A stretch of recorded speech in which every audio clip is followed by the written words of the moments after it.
talk to my agent a little bit and family and all that, and make some decisions. But hello, ladies and gentlemen. Welcome to the Blue Shirt Bar and Hockey Show. My name's Tom Murphy. That's Jerry Spangenberg on the other end. Curious tonight, did Connor McDavid just give his exit interview in Edmonton?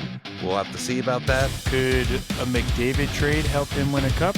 Ladies and gentlemen, it's Friday night.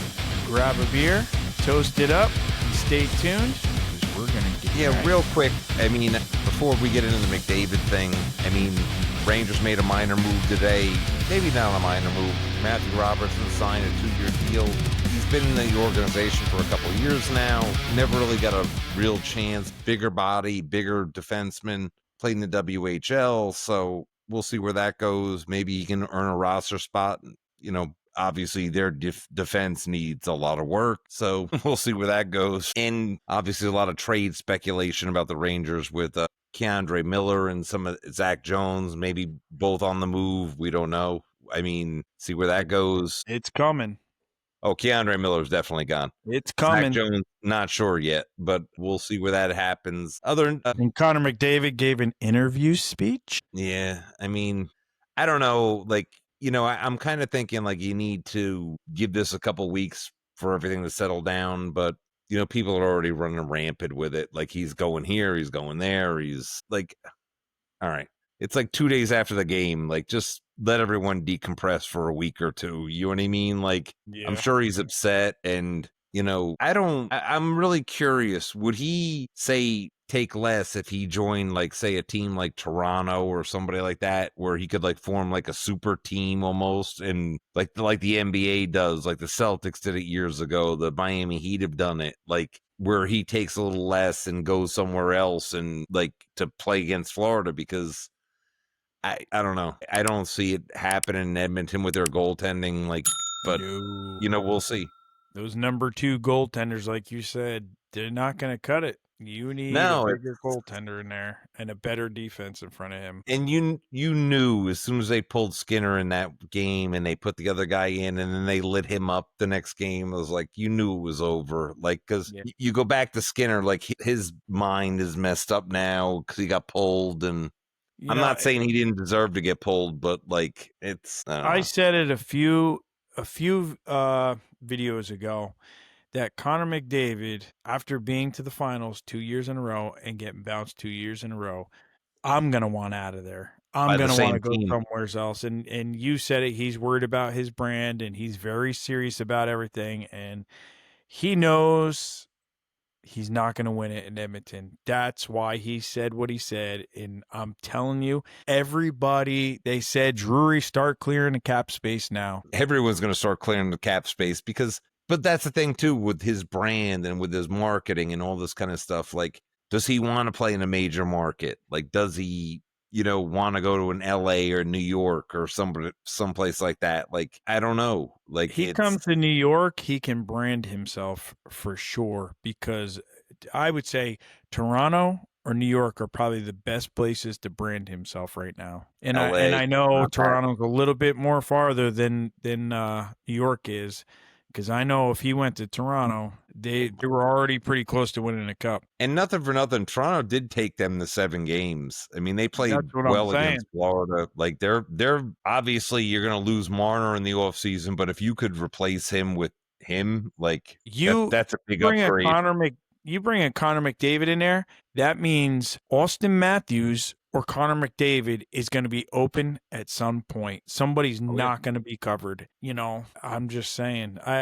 His interview said that I have to talk to my agent and talk to my family and see what we're going to do. That's all I needed to hear, because I said it. That dude's he's not going to want to stay there no more. He's done. It's, you know, they've come close the last couple of years. I mean, I think Edmonton's, like I said in a couple earlier videos, I think their depth's improved, but their goaltending's still an issue. And I don't know. You do have Stan Bowman there, who did win 3 Stanley Cups in Chicago, running it now. So does he believe in Bowman? I don't know. Like, maybe he just says, you know what? I've been here long enough. I want to go. Like, I don't know. And here's my thought process on why he would be good for New York, is because you had 2 number 2 goalies, like you said. You come to New York, you got Igor Shesterkin in net. And you coach in net. You got a brand new coach behind the bench who's won multiple Stanley Cups, so he knows what he needs to win a Stanley Cup.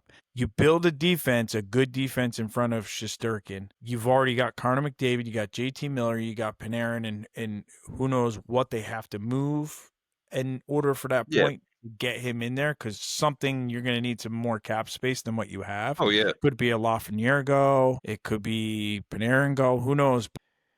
The potential's there with the New York Rangers. Yeah, it was Zibanejad. The potential's there with the New York Rangers with a goaltender of that caliber. That's why I'm saying it. I mean, I know Toronto has a decent goaltender, but I honestly, for some reason, I just have this feeling he's going to end up with Los Angeles. I don't know why. Like, I do. Like, only because I think the Kings are a pretty good team, but they need that guy to, like, get them over the hump. You know what I mean? Like, that's the only reason I say that. And they have a lot of assets and capital that I think they could swing it. You know what I mean? Like, I don't know if the Rangers have the pieces some of these other teams have to make that trade happen, because you're going to give up a lot. I mean, and rightfully so. I mean, he's great. He's the best player in the world. So my thought process of his comments and he wants to go in this offseason is because he wants to settle in with the team for the whole season. I don't think he wants to be a rental at the end of the season. I think he's looking for somewhere where he's going to win a cup and he's going to be there a few years. That's my thought process. He doesn't want to bounce around this early in his career. Listen, if this contract's not done in the next couple of weeks, then logs are on the fire. Like, it's going to it's going to happen. He's going to go. Oh, yeah.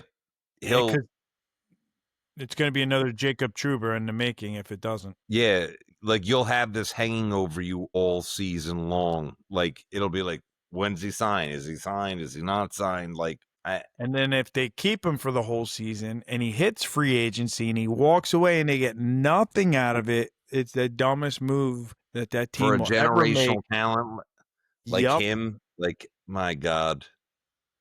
And I've said this before, like the Islanders, like the return you would have got to John Tavares, like how you let him walk out the door for nothing, like, is just, it's bad business, man. Nothing. They got nothing. Nada. Like, it's just. And in other news, Jonathan Toews is back in the NHL. Interesting move today. I mean, not a shocker. He lands in Winnipeg. Hometown. I mean, his hometown. So, we'll see where that goes. Hasn't played in a couple of years. Really good player when he was in his prime, but, leadership goes in there. And if he is still a good caliber of player, he might be the guy they need to get over that hump too. Yeah, and that's the thing. They say he's a good locker room presence and everything like that. So that's, they're another team that's going to need a decent goaltender for playoffs. You got a regular season goaltender, not a playoff goaltender. It's hard. It's also hard to get rid of a goaltender that wins Vezina trophies. Like, he's really good during the regular season, but he folded, playoffs, man. He's been spotty.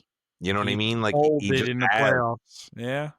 Yeah. Another one that may need a better defense in front of him. Winnipeg is a really good team, but just, I don't know. Like, the playoffs come and, like, they just, like, fall apart. Like, I don't know what's going on up there, but, like, for whatever reason, they get in the playoffs and they just tank. And it's just, it is what it is. They're one of the better teams every year. It's just like, I remember last year, I mean, they, like, demolished Dallas. They demolished Colorado, like Edmonton, too. Demolished them, like, within, like, a week. And then it was like, they get in the playoffs, just like, and it was like, wait a minute. Didn't you just kill these guys like a few weeks ago? Like, what happened here? Like, I don't know. It's just very weird, but it is what it is. That's hockey. So, yeah. So we'll see what happens with Jonathan Toews next year. Yeah.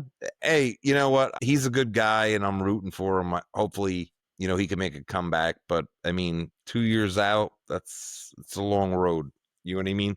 It's on a good team, though, so we'll see where it goes. Anyhow, got anything else? That'll be all for me. I'm good for the night. Ladies and gentlemen, if you got any thoughts on Connor McDavid and where he's going to end up, leave them in the comment section. Check us out on YouTube Podcast. Check us out on Spotify. And if you'd like to get Check us out on Instagram. It's at Blue Shirt Barn Hockey Show. And our email is blueshirtbarnhockeyshow@gmail.com. You got any questions, feel free to reach out because we will answer them. And we love hockey and we want to hear from you.